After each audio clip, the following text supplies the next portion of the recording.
Foot-tall beehives, fainting Elvis fans, communist paranoia, and the bomb. The years after World War II were filled with excitement as the economy exploded, politicians regrouped, and society changed dramatically.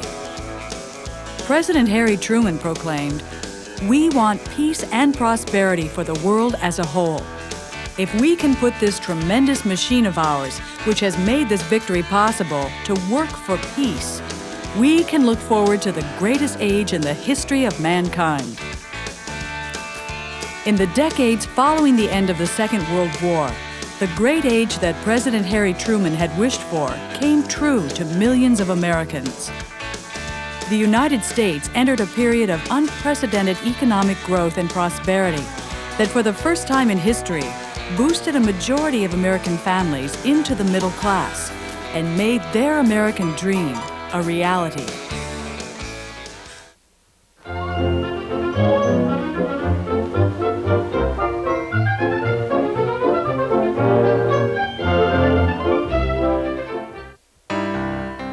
Tired of years of wartime shortages, Americans spent their money on the new consumer goods that poured out of American factories.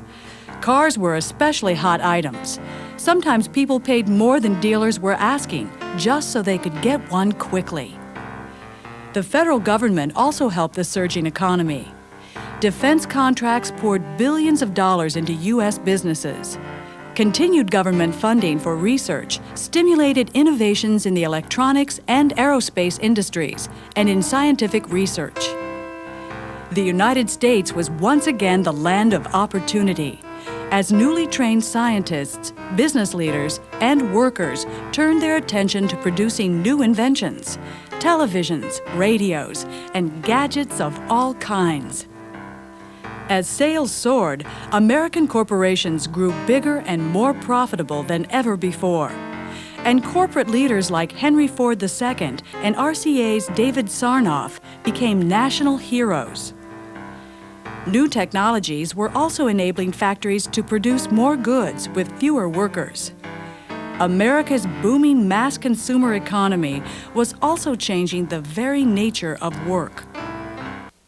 What must be grasped is the picture of society as a great sales room, an enormous file, an incorporated brain, a new universe of management and manipulation. C. Wright Mills, sociologist. More and more people worked in offices or provided services as members of the country's exploding white-collar workforce. The old middle class, which was your professional classes, your managerial classes, is now expanding downward to include the people who made the washing machines and the dryers, the cars, the Jeeps, and the airplanes, and so on, so that people who before the war would have been considered working class factory workers become members of the middle class. Farmers also prospered as new machines, chemical fertilizers, and pesticides revolutionized American agriculture. In 1910, one farmer could feed 8 people a year. By 1950, one farmer fed 15. Foreign tourists marveled at the fruit, vegetables, and packaged goods that overflowed supermarket shelves. Even dog food came in several varieties and flavors. It's interesting how we invent labels to describe one era or another. And sometimes we call the period after 1945, after the end of World War II, the affluent era. But that hides the other side of America that remained mired in poverty, in substandard housing, who couldn't achieve the American dream. Not everyone participated in the prosperity of the post-war era. Many American women who had worked during the war were sent home to make room for returning GIs. African Americans and other minorities found that racial discrimination let them climb only so far up the economic ladder of opportunity. Many Americans still lived in poverty. These were real problems. and President Harry Truman figured he had the solution.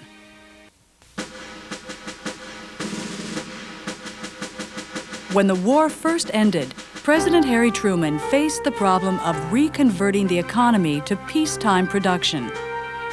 Many people feared that the war's end might bring back the Great Depression. To ease returning veterans back into the workforce, Congress passed the GI Bill, which offered a low-cost education and low-interest loans to buy homes and start businesses. The GI Bill funded the construction of hundreds of thousands of small tract houses, which were not only affordable, but were made even more affordable by virtue of a loan program which eliminated the down payment, so that for $100 you were given the key to a new home, and the government insured the mortgage. Millions of veterans used their GI benefits to get good educations, buy a home, and enter the white-collar workforce. Easier access to higher education changed the face of the nation's colleges and universities and created the new perception that a college education was for everyone, not just the wealthy or super intellectual. Building on Roosevelt's New Deal, President Truman wanted the federal government to help provide what he called a fair deal for the American people. Truman pushed for a higher minimum wage, extended Social Security benefits to 10 million new workers, and fought for public housing and other programs to help the poor. The years following World War II also witnessed a series of breakthroughs for African Americans, as Jackie Robinson broke the color line in Major League Baseball in 1947, and Ralph Bunche won the Nobel Peace Prize in 1950. Feeling a special moral obligation to African Americans for their patriotism in World War II, President Truman set up a Presidential Committee on Civil Rights, which soon called for laws to end lynching and segregation. Our immediate task is to remove the last remnants of the barriers which stand between millions of our citizens and their birthright. There is no justifiable reason for discrimination because of ancestry or religion or race or color. In 1948, Truman issued an executive order to end segregation in the United States Armed Forces. Truman's fair deal ran up against stiff opposition. Angered at the president's support of black civil rights, Southern Democrats, called Dixiecrats, left the Democratic Party in the presidential election of 1948 and set up their States' Rights, or Dixiecrat Party. Republicans demanded a quick end to the Democrats' New Deal and Fair Deal programs. And with the return of prosperity, growing numbers of white Americans agreed. But in the presidential election of 1948, Truman surprised his critics and the pollsters by winning one of the closest elections in American history. The president rode back into office on the basis of returns from Ohio, a state that Dewey had won 4 years before. It was 11 o'clock the next morning before Dewey conceded, and later the president attended a victory dinner.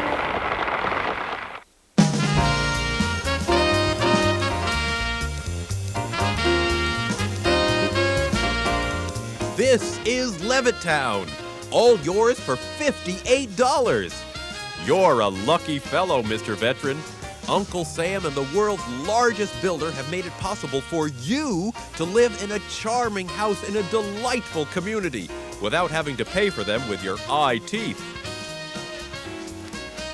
The day after this ad ran, 1,400 eager families lined up in a single day to buy a 4-room house from Bill Levitt. People wanted convenient, affordable housing, and they wanted it now. To fill the need, Bill Levitt started producing homes like Henry Ford produced Model Ts, simple, durable, and inexpensive. Americans poured into the new suburban communities springing up on the crabgrass frontier. Here, people found their American dreams. Prosperity allowed new suburbanites to fill their houses with new furniture and the latest appliances. and to pursue lives built around home and family. Backed by a thriving economy and GI Bill benefits, Americans began to marry younger and faster than ever before. And once they married, they began to have children. Lots of children. Lots and lots of children. The baby boomers, as they're called, became the largest generation in the nation's history. They would grow up in the most affluent society in the history of the world and share their homes with an invention that would transform American civilization. Retreating into their new playrooms and dens, Americans spent their evenings with their eyes glued to the set.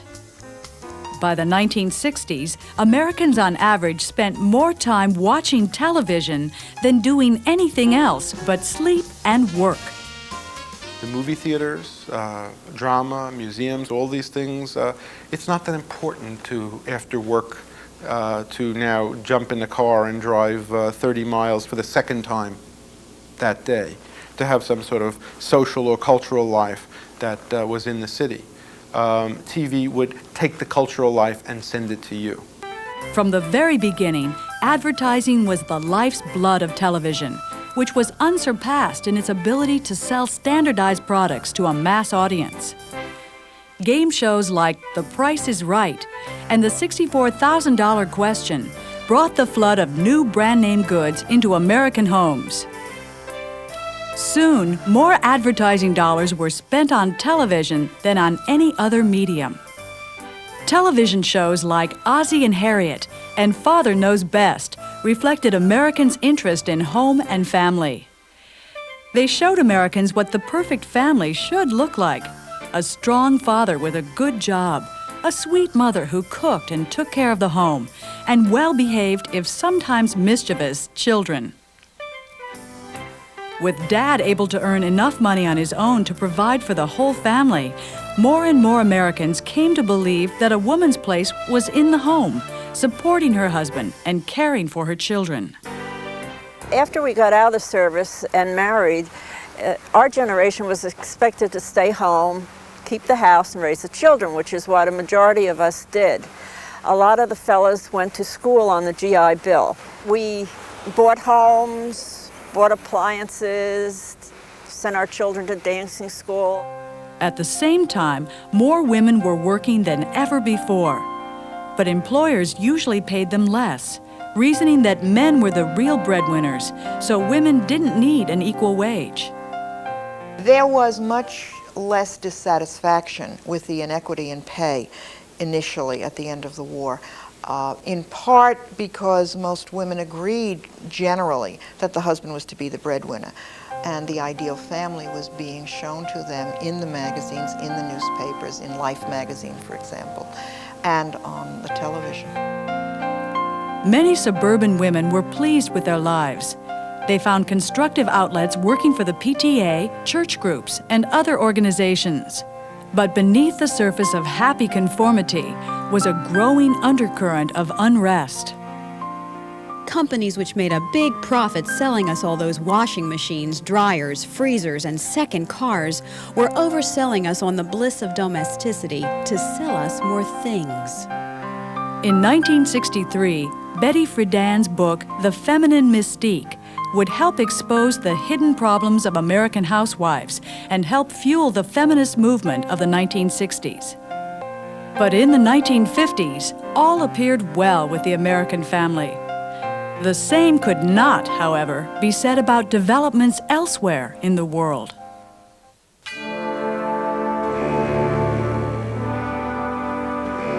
During World War II, the United States and the Soviet Union had been allies against Nazi Germany. But after the war, that alliance quickly disintegrated. Determined to protect itself from future invasion from the West and to advance communism, the Soviet Union, at the end of World War II, took control of countries in Eastern Europe, and an iron curtain descended across the continent. At the present moment, in world history, nearly every nation must choose between alternative ways of life. The choice is too often not a free one. One way of life is based upon the will of the majority and is distinguished by free institutions, representative government, free elections, guarantees of individual liberty, freedom of speech and religion, and freedom from political oppression. The second way of life is based upon the will of a minority, forcibly imposed upon the majority. It relies upon terror and oppression, a controlled press and radio, fixed elections, and the suppression of personal freedoms. I believe that it must be the policy of the United States to support free peoples who are resisting attempted subjugation by armed minorities or by outside pressures. Fearing Soviet aggression, President Truman and Congress adopted a policy of containment, the objective of which was to prevent further Soviet or communist expansion. To combat communism, the United States embarked upon an unprecedented involvement in world affairs. In 1947, Truman persuaded Congress to send $400 million to Greece and Turkey to prevent communist takeovers. That same year, the Marshall Plan began a multi-billion-dollar program in economic aid to help nations in Western Europe get back on their feet and prevent the spread of communism. The United States also set up military bases around the world and entered into military alliances with Latin American, European, and Asian nations. In 1949, the United States organized the North Atlantic Treaty Organization, or NATO, its first peacetime military alliance with Europe since the American Revolution. That same year, China's long and bitter civil war ended when communist armies, led by Mao Zedong, defeated Chiang Kai-shek's American-backed nationalists. The world's most populous nation was now under communist control. On a map, more than half of the world now looked red. The communist-led North Korean army plunged across the line which separated it from free South Korea.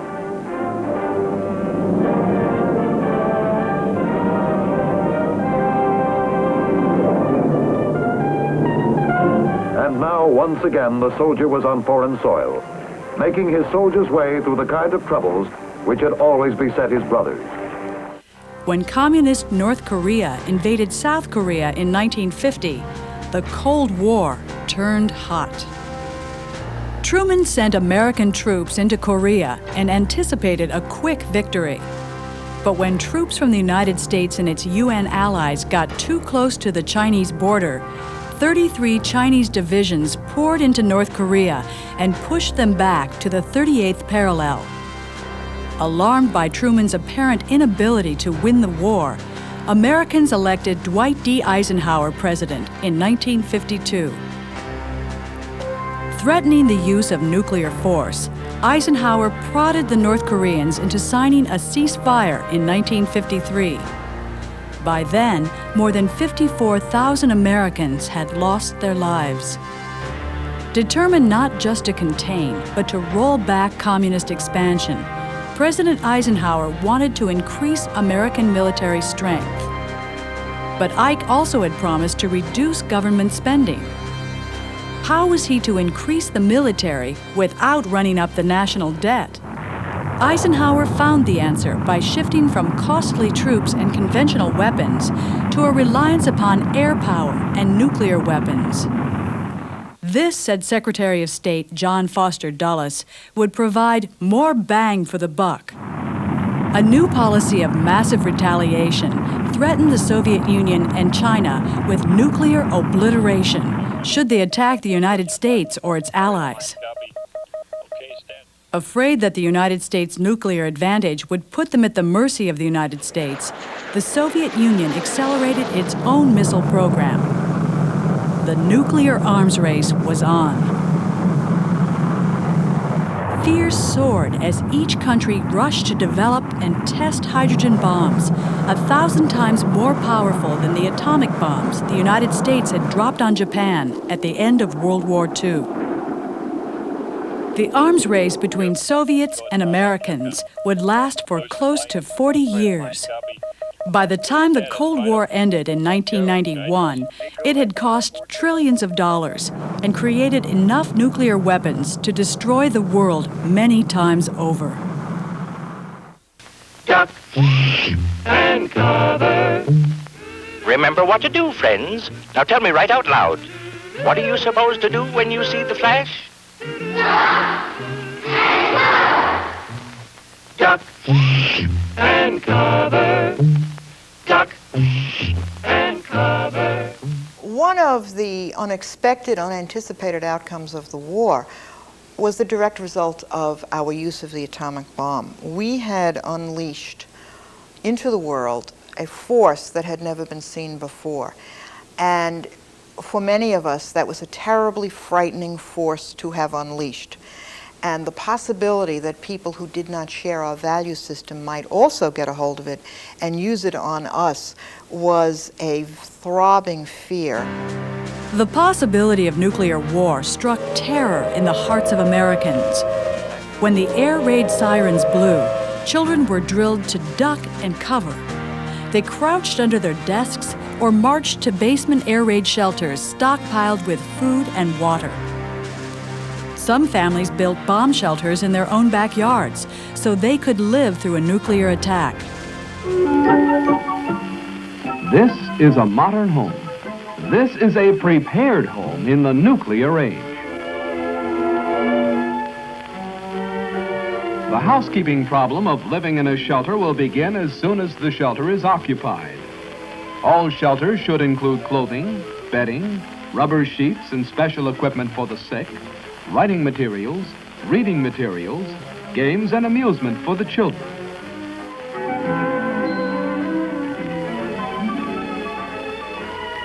No matter where you live, a fallout shelter is necessary insurance.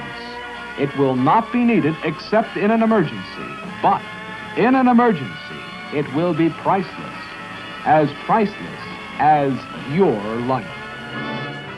The bomb shelter was an eerie symbol of the nuclear family in the nuclear age. Families wanted to seal themselves off from the growing dangers of the outside world.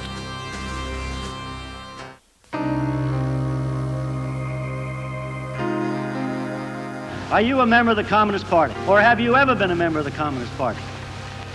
It was the $64,000 question. Answer correctly, and your life might return to normal. Give the wrong answer, or refuse to answer at all, and your life was ruined. In the years following World War II, Americans' fear of communism and nuclear war led to mass hysteria, fueled by politicians and others who wanted Americans not only to support the war against communism, but also to view the world as they viewed it. This was the country's second Red Scare, more intense than the fear that erupted after the communist takeover of Russia in 1917. Between 1945 and 1952, congressional committees conducted 82 hearings investigating communist influence in the entertainment industry, higher education, unions, and the federal government. The most infamous hearings began in 1947, when Congressman J. Parnell Thomas's House Un-American Activities Committee conducted hearings on communist influence in Hollywood. Calling the House Un-American Activities Committee to order, Chairman J. Parnell Thomas of New Jersey opens an inquiry into possible communist penetration of the Hollywood film industry. The committee is seeking to determine if Red Party members have reached the screen with subversive propaganda. I want to emphasize at the outset of these hearings that the fact that the Committee on Un-American Activities is investigating alleged communist influence and infiltration in the moving picture industry must not be considered or interpreted as an attack on the industry itself. A long list of prominent motion picture witnesses appear before the committee. Speaking for the films, Eric Johnston, president of the Motion Picture Association, talks frankly concerning the attitude of the producers. We're accused of having communists and communist sympathizers in our employ. Undoubtedly, there are such persons in Hollywood, as you will find elsewhere in America. But we neither shield nor defend them. We want them exposed. Witnesses were forced not only to tell about their own activities and beliefs, but to talk about their friends and co-workers. Invoking the First Amendment, which protects the right to freedom of speech, a group of Hollywood writers and directors, known as the Hollywood 10, went to jail rather than answer questions about their political beliefs. Today, we call the anti-communist hysteria of the post-war McCarthyism, a name synonymous with the excesses of Republican Senator Joseph McCarthy of Wisconsin. Between 1950 and 1954, McCarthy ran a campaign of terror from his Senate subcommittee that curbed free speech, ruined many people's lives, and made people afraid to express political opinions different from hostile anti-communists. McCarthy's reckless and undocumented accusations against government employees and others won him tremendous political power and public support. Very few had the courage to speak out against McCarthy. One of the first was Margaret Chase Smith, a Republican senator from Maine, who condemned communist witch hunts on the Senate floor on June 1st, 1950. The only thing necessary for the triumph of evil is for good men to do nothing. Those of us who shout the loudest about Americanism in making character assassinations are all too frequently those who, by our own words and acts, ignore some of the basic principles of Americanism. The right to criticize, the right to hold unpopular beliefs, the right to protest, the right of independent thought. Margaret Chase Smith. Despite its excesses, the Red Scare dragged on for years. McCarthy's fall from power finally came in 1954, when he went after supposed communists in the U.S. Army. I resent very, very much this attempt to connect the great American Army with this attempt to sabotage the efforts of this committee's investigation into communism. Americans watching the hearings on television were appalled by McCarthy's bullying of witnesses and falsification of evidence. No longer finding him a political asset, Republican senators joined their Democratic colleagues in a formal censure of McCarthy. His reign of terror was over.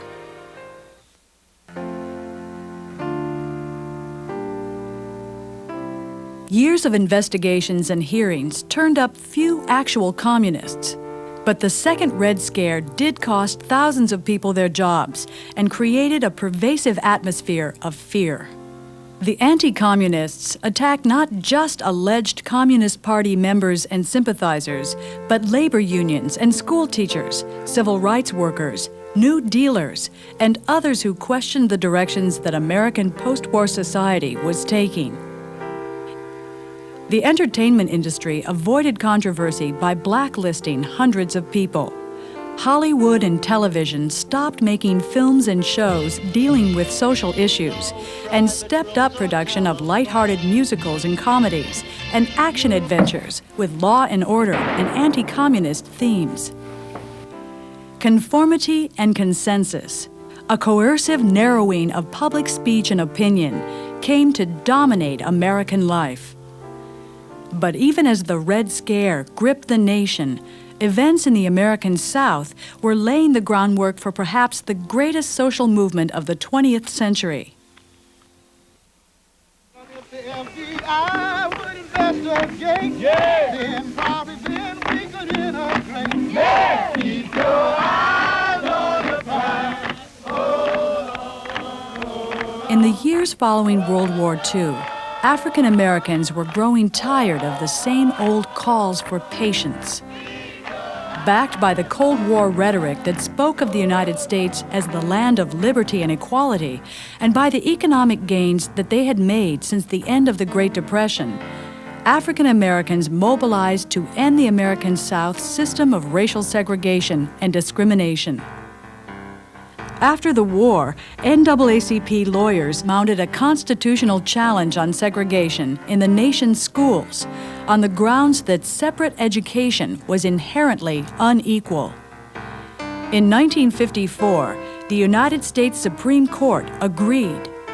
The court ruled that to separate children in school solely because of their race generates feelings of inferiority as to their status in the community that may affect their hearts and minds in a way unlikely ever to be undone.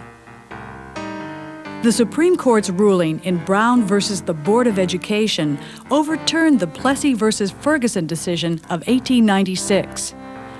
After close to a half-century, separate but equal was no longer the law of the land.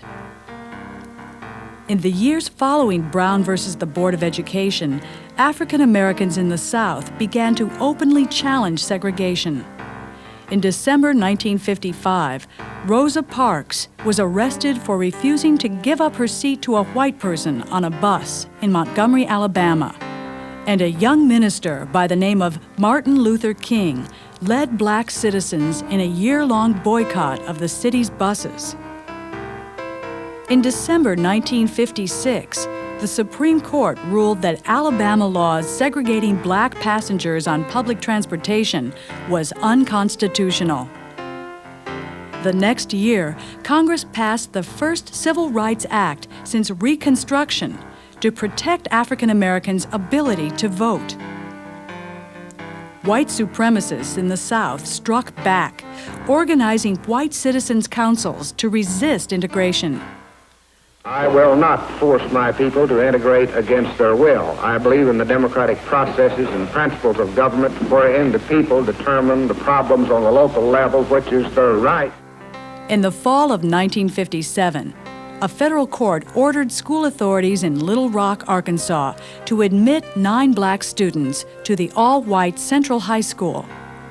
One of them was Elizabeth Eckford. I looked into the face of an old woman, and it seemed a kind face. But when I looked at her again, she spat on me. Elizabeth Eckford. President Dwight D. Eisenhower preferred a gradualist approach to integration.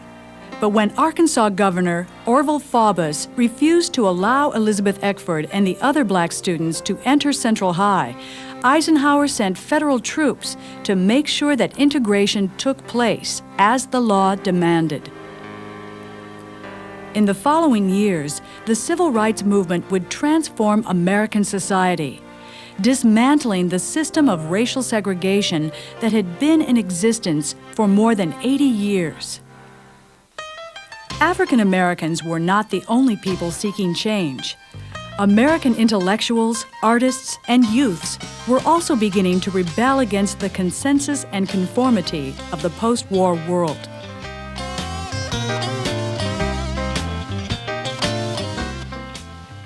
For decades, Americans had believed that the return of prosperity would make the American dream a reality. But not everyone was happy. Rejecting artistic conventions, artists called abstract expressionists turned to their unconscious minds for inspiration. Novels like Ralph Ellison's Invisible Man gave white Americans a glimpse into the psychological costs of racial segregation. J.D. Salinger's Catcher in the Rye told of the alienation of American kids from adult society. Teenage unhappiness in the midst of plenty expressed itself in rebellious behavior. And most alarming of all was that more and more of the young rebels without a cause came not from America's impoverished inner cities, but were middle-class kids from the suburbs. In the mid-1950s, Congress held hearings on yet another threat to the nation's future, juvenile delinquency, which expert witnesses insisted was caused by the evil influences of comic books, motion pictures, and other mass media. In the 1950s, teenagers found a new soundtrack for their lives in a music that emerged, like jazz before it, from the world of African Americans. They called it rock and roll. Other youthful rebels called beatniks criticized Americans' conformity and addiction to consumer goods. They wanted nothing to do with the organization man or middle-class suburbanites who lived dull lives of drab sameness. To the beatniks, affluence had not brought fulfillment of the American dream, but faceless conformity and a deadening of the human spirit.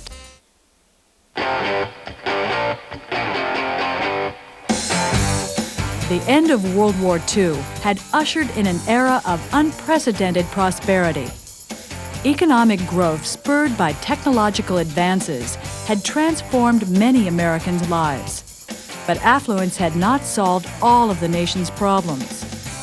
Even as post-war families raised their children and pursued their American dreams, movements for reform and rebellion were already taking shape and gaining momentum.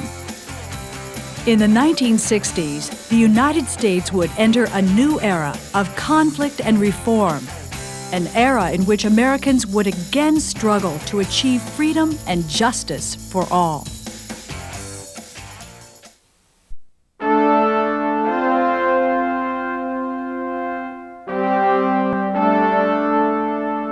At the end of the Second World War, the United States and the Soviet Union emerged as the world's dominant superpowers.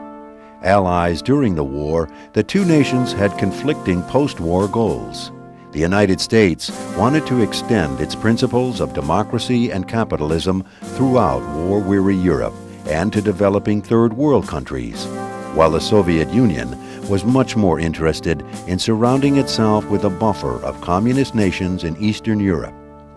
In addition, the Soviets wanted to expand communism by supporting communist movements throughout the world, particularly in poor nations where communist ideals seemed appealing.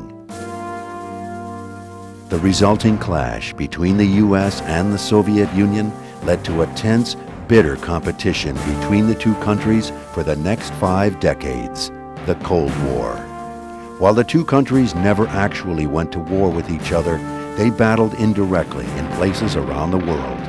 It was this struggle between the United States and the Soviet Union that brought the world as close as it's ever come to a full-scale nuclear war.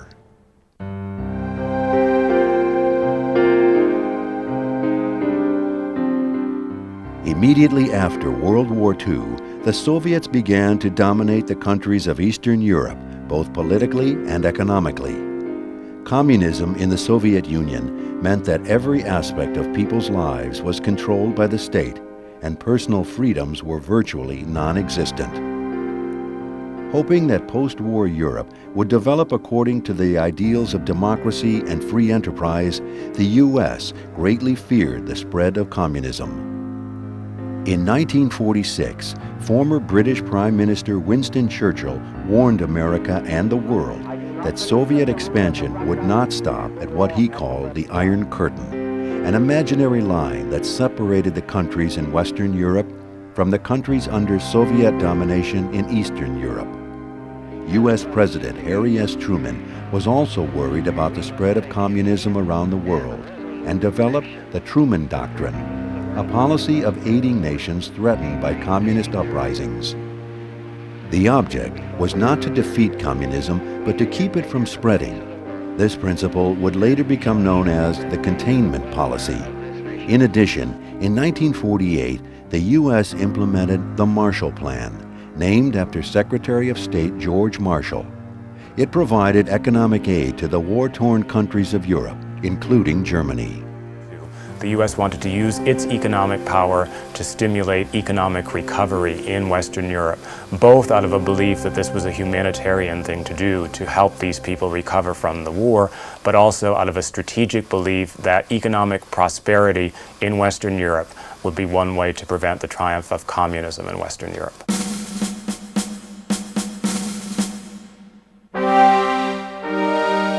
The first direct confrontation between the U.S. and the Soviet Union came shortly after the end of World War II.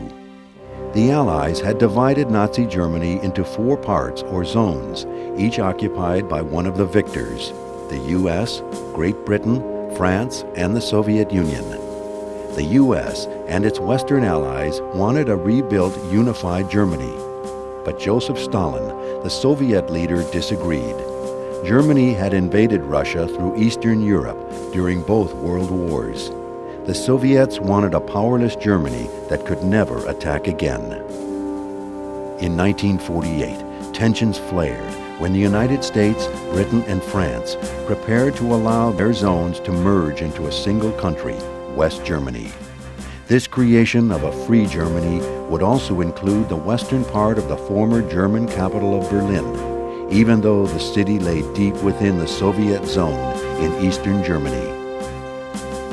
This angered the Soviets, and they reacted by blockading West Berlin, closing all the roads, railway lines, and river routes connecting the city with West Germany. They also shut down power to the non-Soviet sectors of the city. To show the Soviets that the Allies would not abandon West Berlin, President Truman and the Western Allies set up a massive airlift of food, fuel, and other supplies to the over 2 million West Berliners. For almost a year, over 200,000 flights made around-the-clock airlifts until the Soviets finally abandoned the blockade in May 1949, but retained control of East Berlin. There were now 2 Berlins, East and West, as well as 2 Germanys.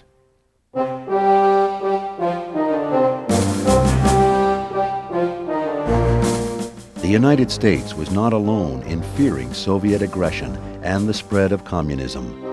In 1949, the U.S. joined several Western European countries and Canada to form the North Atlantic Treaty Organization, or NATO, an alliance designed to safeguard Western Europe against Soviet attack. The treaty provided that if one member was attacked, it was considered an attack on all the member nations. NATO also encouraged political, economic, and social cooperation among its Western European members. In response to NATO, in 1955, the Soviet Union formed its own alliance, called the Warsaw Pact, with the countries under its domination in Eastern Europe. Like NATO, the Warsaw Pact was a mutual defense treaty.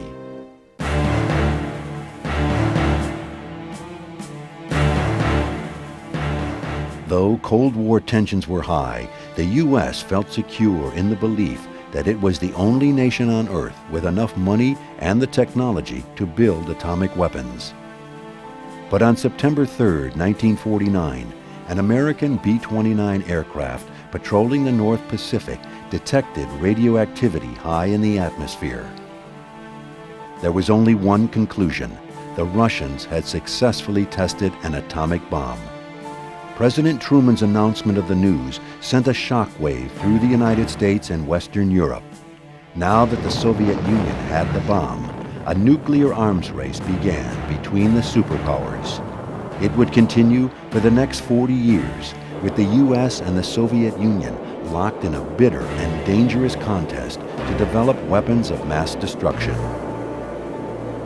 Soon after the Soviets tested the atomic bomb, the U.S. suffered another shock. Chinese leader Chiang Kai-shek, whose government had been friendly to the U.S., was overthrown by Chinese communists led by Mao Zedong. Between China and the Soviet Union, a large portion of the world's population was now communist.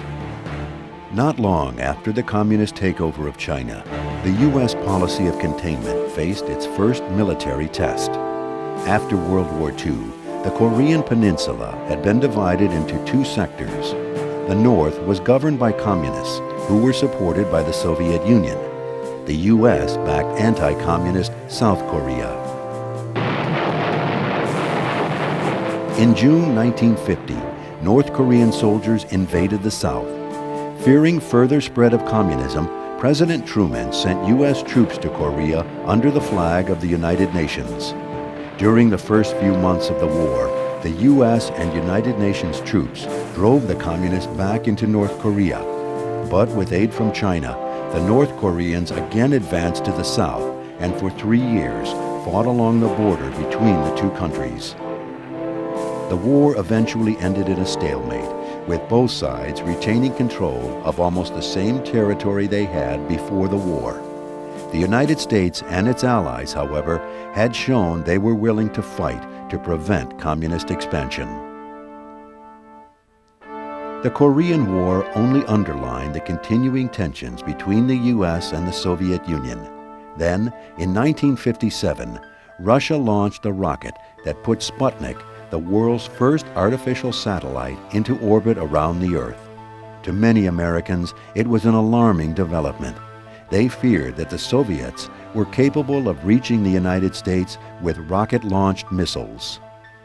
The United States had believed that its technological prowess that had created the vast war materials of World War II and then had invented the atomic bomb and the hydrogen bomb were its ultimate defenses against the Soviet Union. And with Sputnik, it seemed that the Soviet Union had now not only stolen the secret weapon of scientific prowess, but was now supreme in this area. So that was a tremendous blow to American self-confidence. Responding to Sputnik in 1958, the U.S. government created the National Aeronautics and Space Administration, NASA, to build an American space program. Many Americans expressed alarm that the U.S. was falling behind in the nuclear arms race. Citizens and government officials alike feared that American peace, prosperity, and freedom were at stake. Families built bomb shelters, and children were taught in school to duck and cover in the event of nuclear attack. On May 1st, 1960, just as the U.S. and the Soviet Union prepared to meet to discuss reducing tensions, the Russians announced they had shot down an American U-2 plane over their territory. After first denying the plane's real mission, President Dwight D. Eisenhower was forced to admit that the U.S. had been accumulating information on the status of Soviet arms through the use of ultra-secret spy planes. Nikita Khrushchev, the Russian head of state, stormed out of the summit meeting in Paris before it even began, dashing hopes for an agreement on curbing the arms race.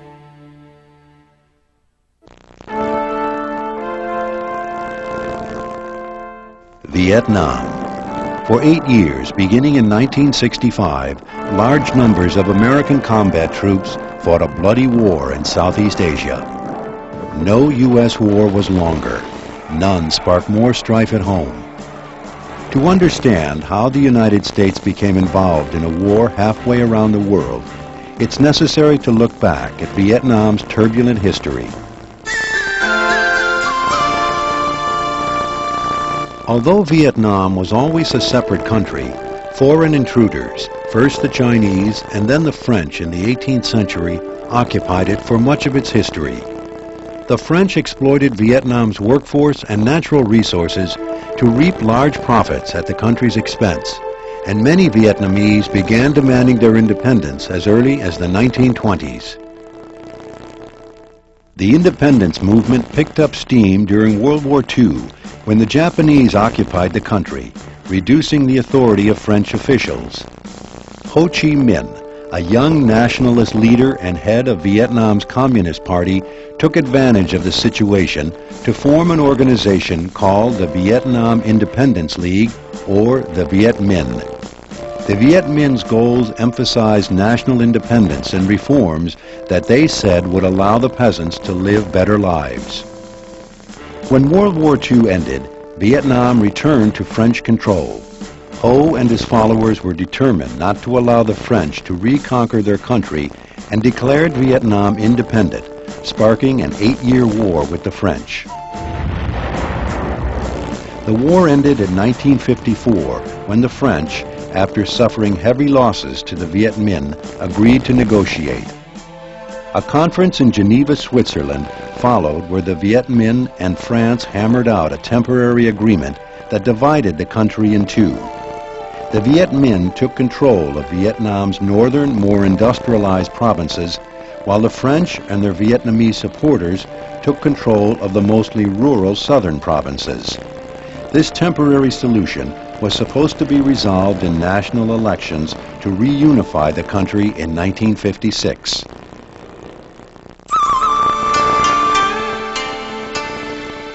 In the 10 years that followed the Geneva Agreement, Ho Chi Minh set about building a communist society in the north.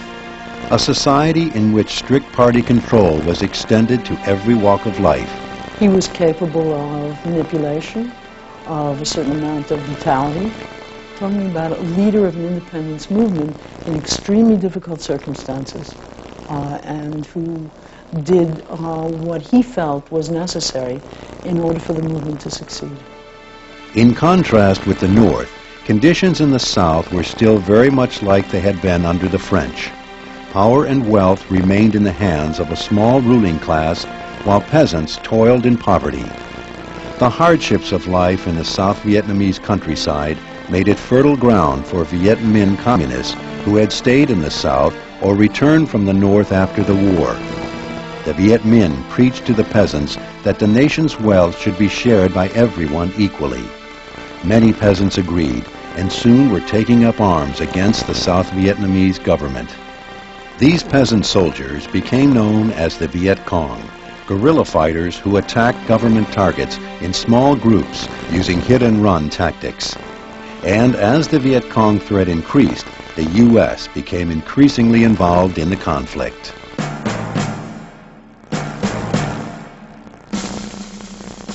After the partitioning of Vietnam in 1954, President Dwight Eisenhower sent millions of dollars in aid and a handful of military advisors to help train the South Vietnamese Army. With the U.S. supporting South Vietnam, the Soviet Union increased its support for the North. Soon, Soviet-made arms and supplies were flowing to the Viet Cong fighters in the South along what was known as the Ho Chi Minh Trail. What had begun as a civil war between South Vietnamese peasants and a small South Vietnamese ruling class had evolved into a Cold War struggle between the United States and the Soviet Union. At the time, most Americans viewed all communist movements as an attempt by the Soviet Union to spread communism throughout the world. What's more, many feared that a successful communist regime in Vietnam might serve as a model of development for other countries in the region. Their fears were summed up in what was called the domino theory, which warned that if Vietnam became communist, then communism would soon spread to other countries in Southeast Asia. This means a big chunk of land and millions of people now go from our side to their side. If we lose them, they get them. And vice versa. To prevent that from happening, the United States did everything it could to support the South Vietnamese government led by President Ngo Dinh Diem. Diem was a strong anti-communist, but an unpopular leader who had little support among the Vietnamese people. Like his communist opponents, Diem was not above using torture and assassination to root out his enemies. While his opponents hoped to vote him out of office in the national elections agreed to at Geneva, Diem feared a communist victory by Ho Chi Minh, the leader of the North. With U.S. backing, Diem refused to hold the elections, revoking the deal agreed to at Geneva. This act only fueled the rise of the Viet Cong. By the early 1960s, the Viet Cong had infiltrated villages throughout South Vietnam, and as a result, were able to control much of the countryside.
Be prepared for difficult application process and stressful work environment. Challenges, many. Rewards, numerous. Failure, possible. Your employer, the American people.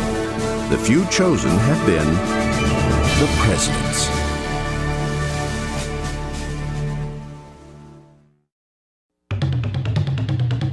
On January 20th, 1945, Franklin Delano Roosevelt was inaugurated for an unprecedented fourth presidential term. For the past 12 years, he had successfully guided the nation through the Great Depression and was in the midst of leading it toward victory in World War II. For many Americans, he was the only president they had ever known. But unbeknownst to the public, he was in failing health. On April 12, 1945, FDR's third vice president in 4 terms, Harry S. Truman, received an urgent call. Only 3 months into his new job, Truman was asked to come quickly, but quietly, to the White House. Waiting for him was not FDR, but the First Lady. "Harry," she said, "the president is dead." Stunned, Truman responded, "Is there anything we can do for you?" "No," Eleanor replied. "Is there anything we can do for you? You're the one in trouble now."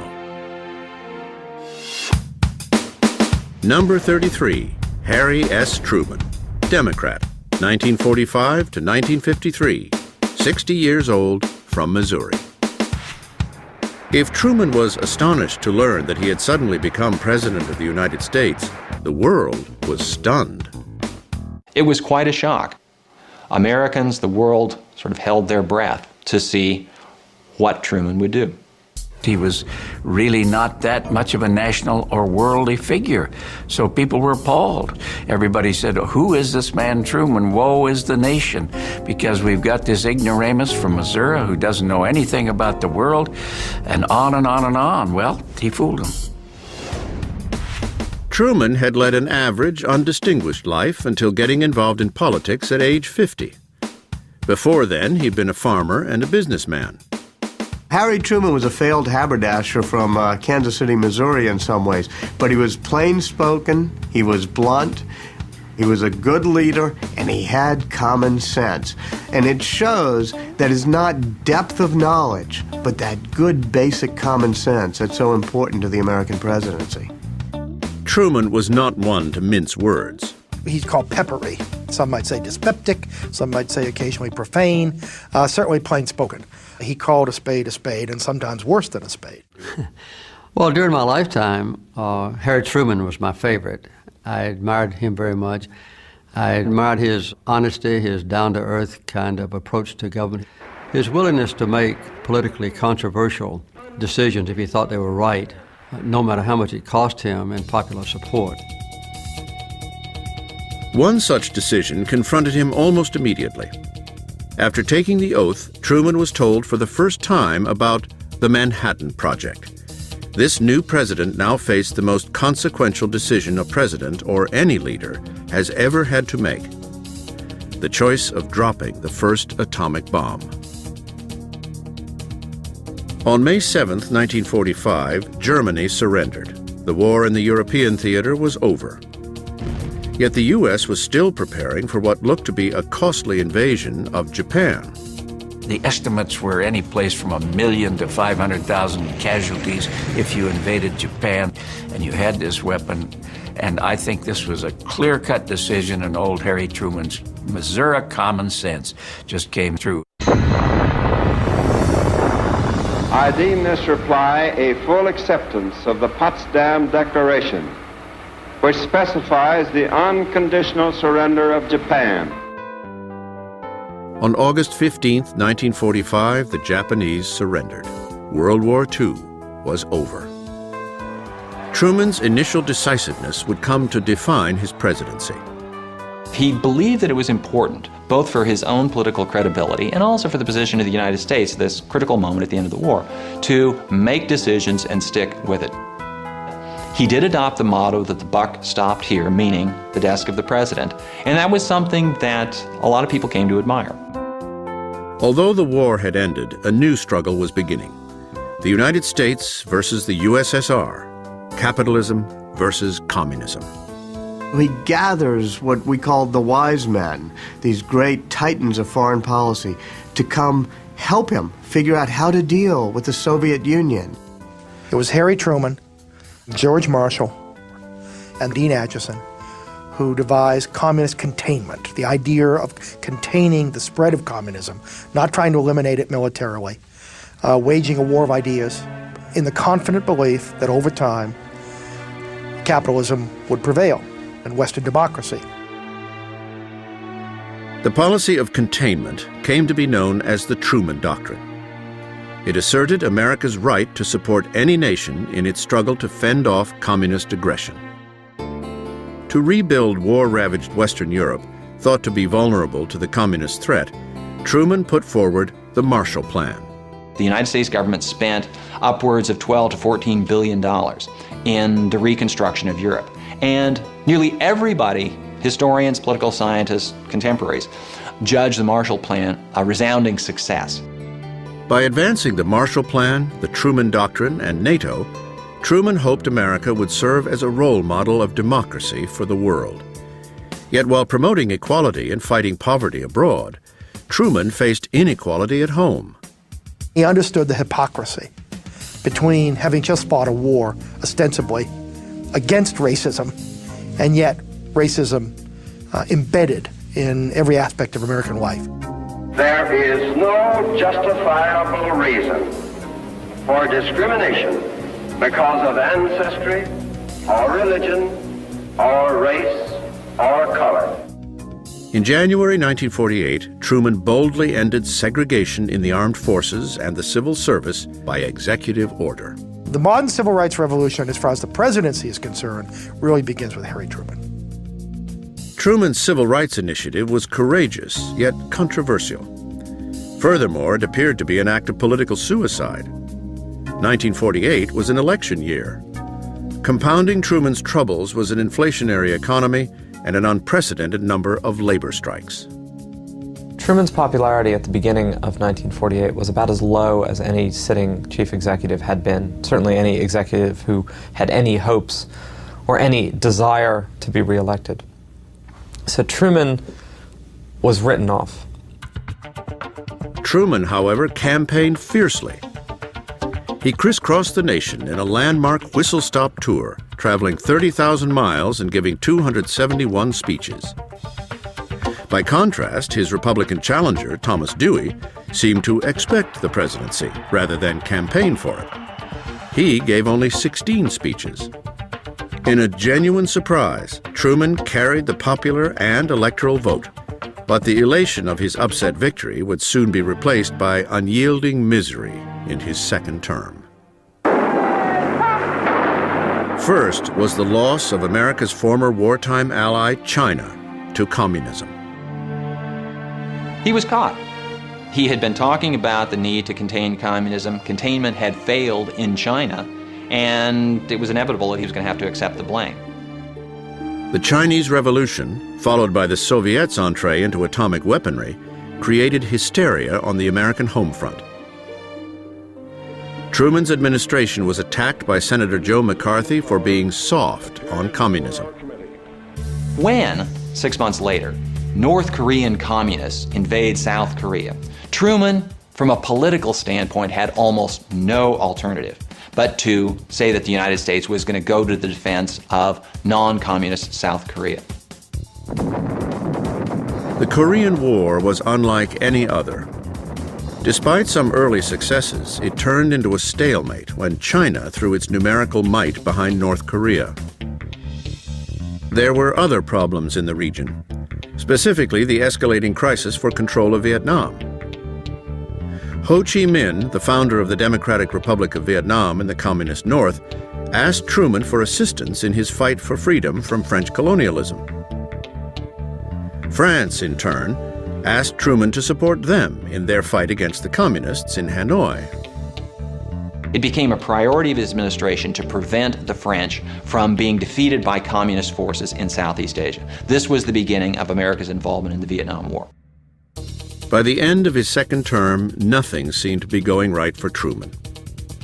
He was tarnished by the ongoing Korean War, the loss of China to communism, and disclosures of corruption in many agencies of the executive branch. Truman's popularity sank to an all-time low. When Truman left office at the beginning of 1953, he himself probably thought that he couldn't have been elected dog catcher, even in his hometown of Independence. It would be decades before Truman would be appreciated for his adept conclusion of the Second World War, the highly successful Marshall Plan, and the first bold steps to end racial segregation. He went out of office with a very low popularity rating. I think it was about 23%. But as people assessed what he had done in office, now he's become one of the most admired presidents of all time. Harry Truman was so nearsighted that in order to enlist during World War I, he had to cheat by memorizing the Army's eye exam chart. If there was one American who appealed to everyone in 1952, it was General Dwight D. Eisenhower. Oh, Eisenhower was a God figure. I mean, all over the world. Although he had shown no interest in politics, Ike was pursued as a presidential candidate by both the Republicans and the Democrats. He didn't seek the office of presidency. The office sought him. He was a very reluctant candidate. Both parties would give him anything to have him in their party. Dissatisfied with the Democrats, from their handling of the Korean War to the charges of corruption within the White House, I believe in the future of the United States of America. Eisenhower decided to join the Republicans and run for office. I think Eisenhower felt that the country really did need him. And he had been reluctant, but he also was reluctant to let the country go in the wrong direction. And I think as he watched it going in the wrong direction, Eisenhower felt that he was the right man to be able to help the country. Number 34, Dwight D. Eisenhower, Republican, 1953 to 1961, 62 years old, from Kansas. Dwight Eisenhower is remembered in two distinct, if contradictory, ways.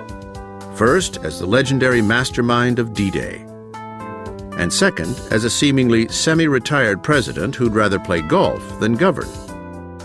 He was a much better politician than he went on, like George Washington, his hero. Washington's genius was to convince everyone, beginning with himself, that he was no politician. Eisenhower did much of the same thing. You do not get to be a five-star general of the Army without having keen political instincts. Beyond Eisenhower's military celebrity was a very charismatic individual. "I like Ike" was more than a campaign slogan. It was a true sentiment. There was a marvelous aura about him. You could just feel it. He was confident. He was a decent man.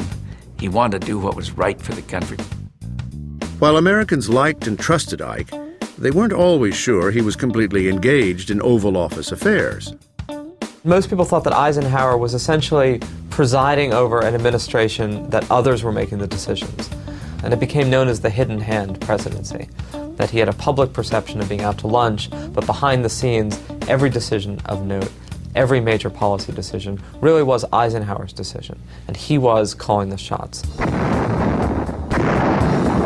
In his first significant accomplishment, Eisenhower brought about an end to the Korean War, forging an armistice that is still in effect today. Eisenhower's military career had been focused on waging war. Now it appeared that Eisenhower was determined to use his presidency to pursue peace. He began by downsizing the military. By spending less money on defense, Ike believed that America could spend more on infrastructure and quality of life. Indeed, he went from orchestrating the largest military operation in history to pushing the world's largest public works project through Congress, the Federal Highway Act. He probably created the greatest change in our culture in almost the history of the nation, and that was with the Federal Highway Act. He changed the entire face of America. While Americans welcomed the change on their landscape, they were not receptive to other changes in their culture. One of the great unresolved issues after World War II was whether or not African Americans would be forced to continue to live in a segregated society. In 1954, the Supreme Court banned racial segregation in public schools with its landmark ruling in Brown versus the Board of Education. Although Eisenhower had appointed Chief Justice Earl Warren, the motivating force behind the revolutionary ruling, Eisenhower publicly distanced himself from the decision. He thought that it was disruptive, he thought it was an inappropriate role for the federal government, and he really thought that it wasn't yet time for desegregation, or that the country wasn't really ready for it, the South wasn't really ready for it. Eisenhower was paying more attention to foreign affairs. In 1954, after the French were defeated in Vietnam and the country was split in two, Ike pledged his support for the pro-Western government of South Vietnam over the communist-run North. Eisenhower took a series of steps that were absolutely essential to us becoming more and more involved in Vietnam. The most important was his support of the creation of the Bank of Vietnam, the sending of huge sums of money to Vietnam in terms of aid and support. Under Ike's leadership, America enjoyed peace and great prosperity during his first term. With the economy soaring, Ike easily won re-election in 1956. Traditionally, second presidential terms are much tougher than the first, and this was true for Eisenhower. First, he had health concerns. Ike had a heart attack in 1955. That, combined with his aloof reaction to growing civil rights unrest, made him seem weak. Then came Sputnik, the first satellite in space launched by the Soviets in 1957. Americans became hysterical, believing that there was a missile gap in the Russians' favor. They had beaten us into space. I think the United States changed, at least Washington did, more on that night than many people realized, because we went back to work and said, okay, this is a race, and we can't let it happen. Then, in 1959, Fidel Castro seized power in Cuba and established a revolutionary regime just 90 miles from Florida. Another sign that America was losing out to the Soviets. At the end of the Eisenhower presidency, there was a kind of malaise in the United States, a feeling that communism was overwhelming us. The grandfatherly image Eisenhower had enjoyed was now something of a liability. In his final address to the nation, Eisenhower spoke to the American people with unprecedented candor. We must guard against the acquisition of unwarranted influence, whether sought or unsought, by the military-industrial complex. For a military man, a general who had been the supreme commander of the Allied forces, this was a stunning pronouncement. The hero of World War II wanted nothing more than to leave behind a presidential legacy of peace. He recognized that war has to be a last resort. I think only someone who's fought and seen the destructiveness of war can feel it in their gut the way a man like Eisenhower did. In honor of his grandson, Eisenhower changed the name of the presidential retreat in Maryland from Shangri-La to Camp David in 1953.